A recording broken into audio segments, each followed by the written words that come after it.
toget? Ja, nej, det er så ikke. Så skal vi trykke heroppe på den her og dreje på den. Det er tog. Så skal vi trykke på den grønne, den lille grønne.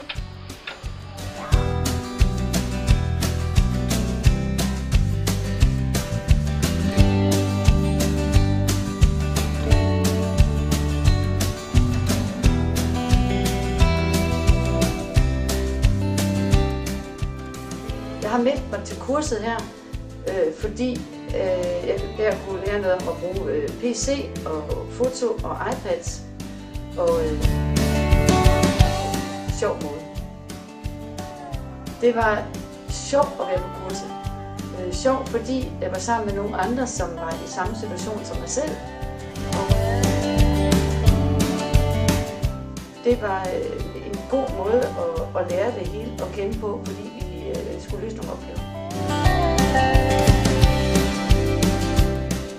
Jeg bruger det på den måde nu, at fordi vi jo ikke har så mange iPads på skolen, at jeg bruger det sammen med nogle børn til undervisning, hvor de har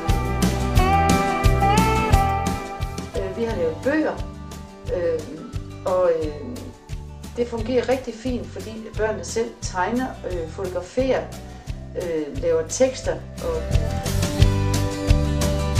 og en rigtig god kombination i forhold til at lave bøger, og det er børnene rigtig glade for.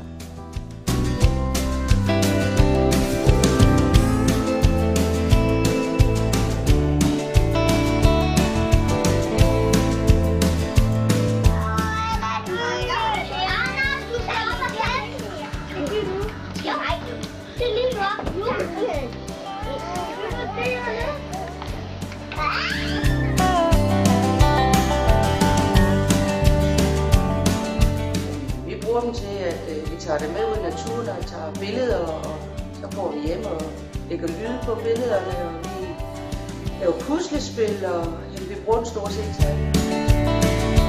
Vi bruger den stort set til alt, hvad vi kan komme i nærheden af. Vi bruger dem også til at læse bøger på, og vi bruger iPads og bærbare computer og fotografiapparater, videokameraer, lydoptager. Og når vi lægger lyd på, så kan de jo selv høre deres udtalelser, så det gør jo, at de bliver først måske lidt generet, men når de så hører sig selv, så bliver de vildt begejstrede. Og Ja.